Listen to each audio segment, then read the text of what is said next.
bien coucou les gars, de retour pour une nouvelle vidéo. Aujourd'hui on parlera des logements. Comment avoir un logement étudiant en France quand on n'est pas encore arrivé en France? La réponse est simple, hein? Faut lancer Corridja à voir. Maintenant, si tu peux pas lancer Cori, faut être pragmatique. Genre, dans cette vidéo-là, je vais vous montrer plusieurs solutions de logement qui existent pour vous. Mais je tiens à vous dire en même temps, hein, si vous pensez que le logement pour avoir c'est facile, vous vous fourrez les doigts dans le nez. Parce que c'est pas facile du tout. C'est plus difficile de trouver un logement en France que d'avoir le visa. C'est réel. Mais comme je suis là pour vous sauver, là, il y a tout vous dire. Donc, je vais vous dire d'abord, d'un premier temps, les conditions à respecter pour pouvoir avoir un logement. Et en fin de vidéo, je vais vous donner les sites qui vous permettront de trouver un logement. Donc, ceux qui terminent jamais une vidéo là, c'est votre problème. Pour ceux qui ne me connaissent pas, je suis Eddie Kodjan, mais vous pouvez m'appeler le GOAT, le 10+1, numéro 11, comme Didier Drogba. Ou encore l'étudiant le plus connu d'Afrique. Si tu ne me connais pas, il faut dire mon nom dans ta classe, forcément quelqu'un me connaît. J'ai pas mal de vidéos qui pourront vous aider à réussir votre procédure d'études en France et au Canada, tout seul, sans passer par une agence, si vous êtes régulier, autonome. Générique.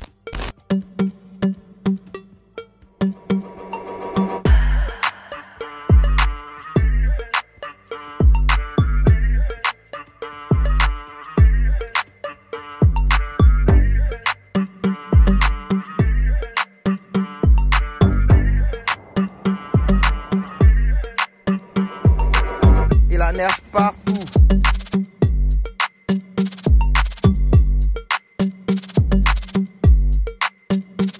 De retour. Bon, tu es encore là? Tu me regardes. C'est que tu lances pas Cori. Si tu lances pas Cori, c'est bien. Tu vas avoir toutes les bonnes informations. Premièrement, ce que vous devez savoir, c'est que pour avoir maison en France là, pas comme chez nous au pays où c'est collé sur panneau et puis tu appelles le numéro et puis quand tu t'en vas, tu te dis il faut payer 5 000 pour visite et puis 10 mois d'avance là. Ça va comme ça, hein?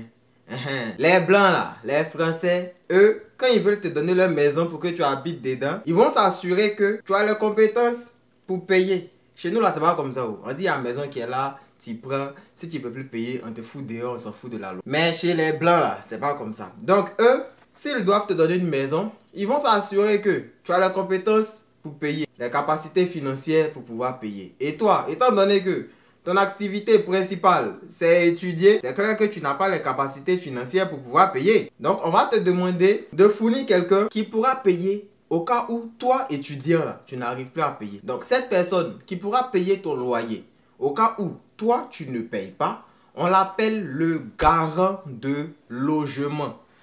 En même temps, faudrait pas faire, comment dire là, faudrait pas faire d'amalgame. Il dit, tu comprends français? Voilà, faudrait pas mélanger les choses. Garant financier et puis garant de logement, c'est différent. Ça peut être la même chose, mais dans la plupart des cas, c'est différent. Je vous explique. Le garant financier, souvent vous allez l'entendre. Le garant financier, il est demandé par le consulat. Le garant de logement, il est demandé par le propriétaire des maisons. C'est-à-dire quoi? Le garant financier, c'est lui qui va donner ses papiers au consulat pour dire il paye votre maison. Il va vous envoyer l'argent, pardon, pour payer votre maison, pour payer vos études, pour payer vos soins de santé et tout. Ça, c'est le garant financier. Ça, c'est ce que le consulat demande. Le garant de logement, là, lui, il est là seulement pour payer la maison au cas où vous ne payez pas. Donc vous voyez, non, garant financier, il a beaucoup de rôles. Mais garant de logement, il a un seul rôle. Maintenant, la chose qui est compliquée, c'est que les propriétaires vont vous demander d'avoir votre garant de logement qui réside en France. C'est normal. Parce que si vous ne payez pas, et que lui, il refuse de payer, mais qu'il habite ailleurs, on ne peut pas le mettre en prison. Alors que quand il est sur le même territoire, et qu'il refuse de payer, on peut aller prendre ça directement dans son compte bancaire. Parce qu'il a signé papier pour dire qu'il veut payer. Donc on prend ça directement dans son compte bancaire. S'il ne veut pas, on fait un procès. Donc vous voyez que le garant de logement là, ça implique beaucoup de responsabilités. Donc ça, c'est des choses que vous ne pouvez pas acheter. Garant de logement, excusez-moi, c'est pas comme les papiers on trouve partout là. Garant de logement, vous ne pouvez pas l'acheter. C'est pas possible. Parce que signer l'acte de cautionnement, c'est beaucoup de responsabilités. Et personne ne voudra faire ça pour vous s'il ne vous connaît pas personnellement. Même vos tontons, vos oncles, vos tantis là, vont pas accepter de faire ça pour vous. Actuellement là, vous croyez pas, non? mais on va rester jusqu'en juillet. Vous allez voir qu'ils vont se désengager. Parce que ça engage beaucoup de responsabilités. Et en même temps, c'est pas tout le monde qui a la chance d'avoir quelqu'un qui est en France. C'est pas tout le monde qui connaît quelqu'un en France. Moi, par exemple, quand je partais en France, je partais étudier à Caen. Moi, je connaissais personne. J'avais pas de garant de logement et tout. Mais on dit qu'il y a eu la chance. J'ai bataillé dur pour pouvoir avoir ma maison. Mais comme je suis gentil, je vais vous donner les astuces pour ne pas que vous ayez à batailler aussi. Et bien avant même de vous donner les solutions, tu penses que tu vas partir comme ça pour ne pas terminer ma vidéo. Quand tu regardes là, je gagne l'argent, tu vas rester jusqu'à la fin. Donc, bien avant de vous donner les solutions, vous devez savoir qu'il y a plusieurs offres de logement qui s'offrent à vous. Premièrement, il y a les agences immobilières. Deuxièmement, il y a les colocations, où on va dire chez l'habitant. C'est-à-dire vous partez habiter souvent avec votre propriétaire, quoi. Moi, c'était mon cas. Moi, j'habitais avec ma propriété. Mais ça, je ne vous conseille pas parce que vous ne pouvez pas prendre votre petite dans la chambre pour faire les derniers cartons de position. Après, la propriétaire va se plaindre. Donc, vous ne pouvez pas faire ça. Chez l'habitant où vous vivez avec votre propriétaire, si vous comptez rester célibataire pendant longtemps, vous pouvez habiter là-bas. Si vous aimez tout ce qui est règles, non, chez moi, on ne rentre pas à 21h. On ne sort pas pour faire ci, on ne fait pas ci. On se lave une fois par jour ou bien 3 fois par semaine. Si vous aimez toutes ces restrictions-là, vous pouvez aller habiter avec votre propriétaire. Après, il y a la colocation avec d'autres personnes. Et puis, il y a qui? Pardonnez. Quand on dit colocation en France, là, c'est pas comme au pays, Au pays, là, le style de colocation que vous connaissez, c'est quoi? La maison coûte 120 000. Si vous êtes 10 dedans, vous divisez les 120 000 par 10, ça fait le loyer de chacun. Au pays, là, c'est comme ça, non? Les blancs, ils se respectent trop pour faire colocation comme ça. Ils sont pas dedans. Comment la colocation, ça se passe en France? Colocation en France, vous devez savoir que pour avoir une chambre en colocation en France, c'est minimum 380 € par mois et à payer par personne. C'est-à-dire que toi, tu vis dans une maison et les gens, pour pouvoir dormir dans la chambre que tu vas dormir dedans là, toi seul, tu payes 380 €. L'autre gars aussi qui est dans l'autre chambre à côté là, lui aussi, il paye 380 €. Donc tous ceux qui sont dans la maison vont payer presque les mêmes prix, sauf celui qui a la chambre la plus grande, quoi. C'est comme ça. Donc, c'est pas la même colocation là, Donc moi, vous allez venir et dire, il y avait une maison de 100 000, de 200 000. Il n'y a pas ça, Ça existait en 2016. Maintenant, là, c'est plus comme ça, Vous avez compris, non? Après ça, il y a les résidences privées étudiantes. Voilà, vous allez entendre souvent les résidences étudiantes et tout. Mais là-bas, là, si vous n'avez pas l'argent, ne partez pas là-bas, Si votre budget, c'est les 200 000, 250 000, là, ne partez pas là-bas, Parce que là-bas, généralement, il n'y a pas de colocation. Tu vas habiter seul. Tu vas payer au moins 500 € pour pouvoir avoir maison là-bas. Si tu es à Paris, même, tu es foutu encore. Parce que maison à Paris, ça coûte très cher. Très même. Là, t'as dit ton de ma voix, ça coûte cher.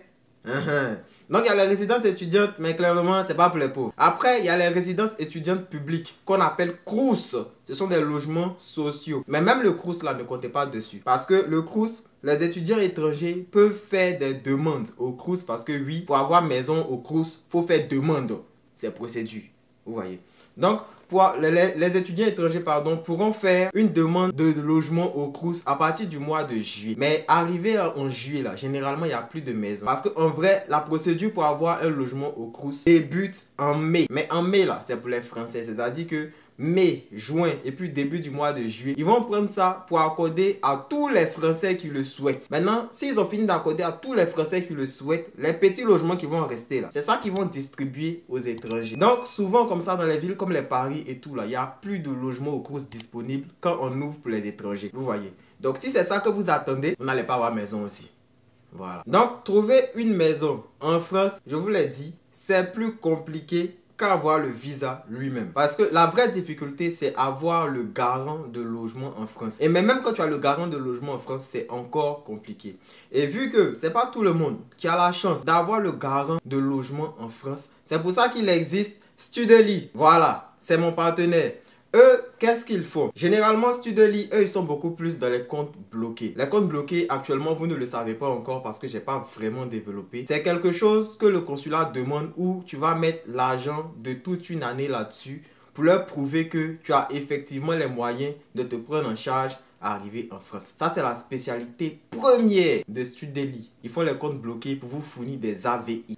Maintenant, ils ont créé aussi ce qu'on appelle le compte de paiement. Compte de paiement là, ça veut dire quoi? Tu es dans ton pays là-bas, tu es en Côte d'Ivoire, tu es au Sénégal ou je sais pas où tu es. Tu te connectes sur leur application. L'application est sur App Store et sur Play Store. Tu télécharges, tu t'inscris au compte de paiement. De ton pays, même si tu as une admission dans une université privée en France, de ton pays là, tu peux utiliser l'application pour payer ta scolarité en France ici, pour payer ton acompte. C'est-à-dire tu es au pays, mais tu as un compte bancaire en France. Donc, les propriétaires là, qu'est-ce qu'ils vous demandent? C'est un compte bancaire en France, non? Quelque chose dans lequel ils peuvent tirer. Vous voyez que Studely est une bonne occasion pour vous de pouvoir leur prouver ça. Il vous suffira de faire le compte de paiement, de mettre la somme requise là-dessus, les 7 380 € que le consulat demande là. Lorsque vous mettez ça dessus, ça va prouver largement que vous avez assez de moyens pour pouvoir payer votre logement. Avec les autres banques, ça ne va pas se passer comme ça parce que les autres banques n'ont pas de siège en France. Mais Studely, lorsque vous faites votre compte de paiement, votre compte bancaire existe déjà en France. Donc si vous ne pouvez plus payer, les propriétaires vont se servir dans le compte bancaire là comme ça directement et puis on n'en parle plus. Donc ça c'est une astuce pour ceux qui n'ont pas de garant en France. Si vous voulez tous les renseignements dessus, c'est simple, vous allez sur Facebook, vous tapez Studely plus le nom de votre pays, par exemple Studely Côte d'Ivoire, Studely Mali, vous allez voir leur numéro et vous les appelez.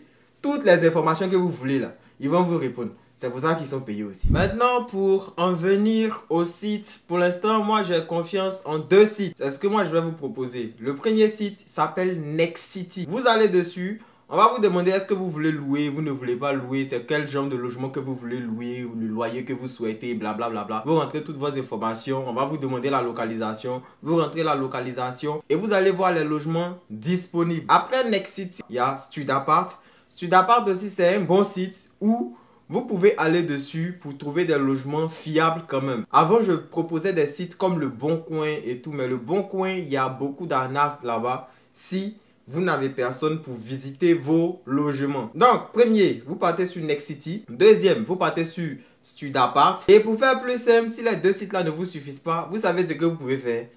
Les Blancs, ils ont créé un moteur de recherche universel qu'on appelle Google. Donc vous partez sur Google, vous tapez logement étudiant plus nom de votre ville et puis vous cliquez sur tous les liens que vous allez voir. C'est simple. Genre moi je tape là logement étudiant Besançon. Vous voyez non? Quand j'ai fini de taper là, voici tout ce qui s'affiche. Dans tout ça là, moi je clique, j'envoie les messages seulement. Je m'inscris, je clique, j'envoie les messages, j'envoie les messages, j'envoie les messages. Dans tout ça là, à moins que ma grand-mère du village ne m'ait attaché, forcément il va avoir un logement. Voilà. Donc j'espère que la vidéo vous aura été utile. Laissez-moi vos questions en commentaire de préférence. Abonnez-vous à la chaîne si la vidéo vous a plu. Et puis bon, on s'attrape pour une prochaine vidéo. On est ensemble.